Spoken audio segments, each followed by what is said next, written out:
भगवान श्री राम के सबसे बड़े भक्त हनुमान जी थे।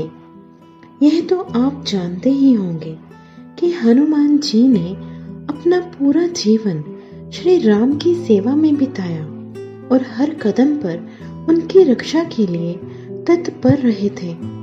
लेकिन क्या आप यह जानते हैं कि भगवान हनुमान जी का एक बेटा भी था। हनुमान जी ने अपना जीवन ब्रह्मचारी होकर बिताया था और कभी भी पारिवारिक जीवन को नहीं अपनाया था। लेकिन हनुमान जी का एक बेटा भी था।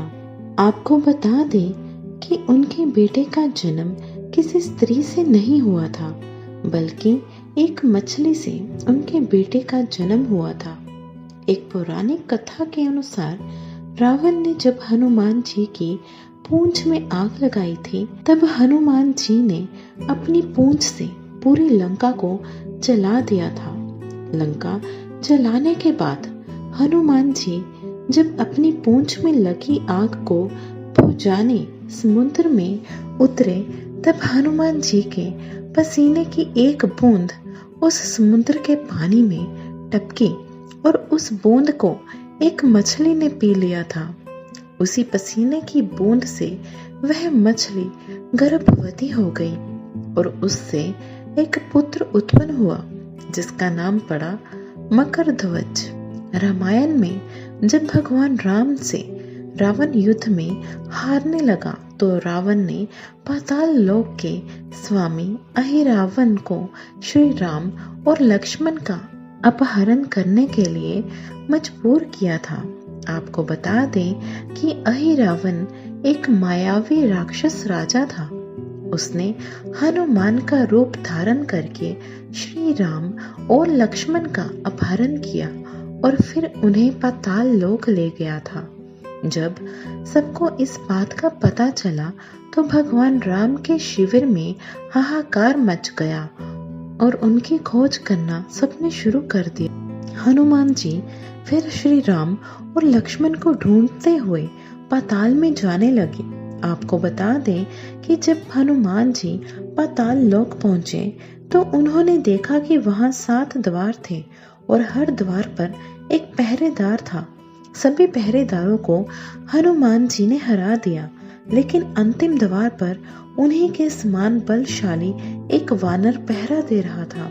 वह वानर दिखने में एकदम हनुमान जैसा लग रहा था। यह देखकर हनुमान जी को आश्चर्य हुआ। उन्होंने जब उस वानर से परिचय पूछा, तो उसने अपना नाम मकरध्वज बताया और अपने पिता का नाम हनुमान बताया।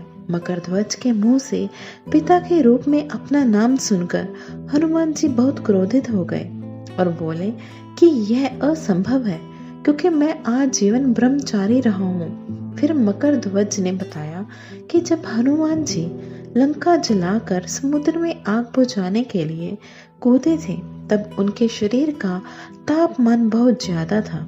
जब वह समुद्र के ऊपर थे, तब उनके शरीर के पसीने की एक बूंद समुद्र में गिर गई थी। उसने यह भी बताया कि फिर उस पसीने की एक बूंद को मछली ने पी लिया था और उसी पसीने की बूंद से वह गर्भवती हो गई थी। फिर उसने ही मकरध्वज को जन्म दिया था।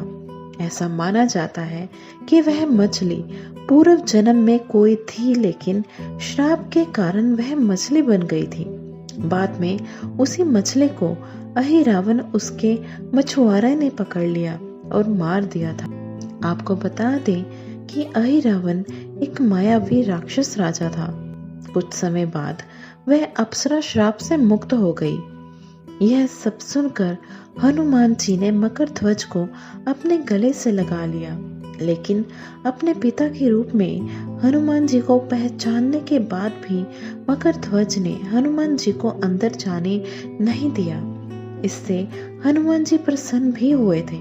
बाद में हनुमान जी और मकरध्वज के बीच युद्ध भी हुआ और अंत में हनुमान जी ने अपनी पूंछ से उसे बांधकर दरवाजे से हटा दिया था और फिर श्री राम और लक्ष्मण को बंधन से मुक्त कराया था।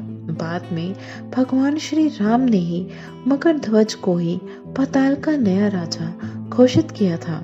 तो यह थी हनुमान जी के जीवन से जुड़ी हुई जानकारी।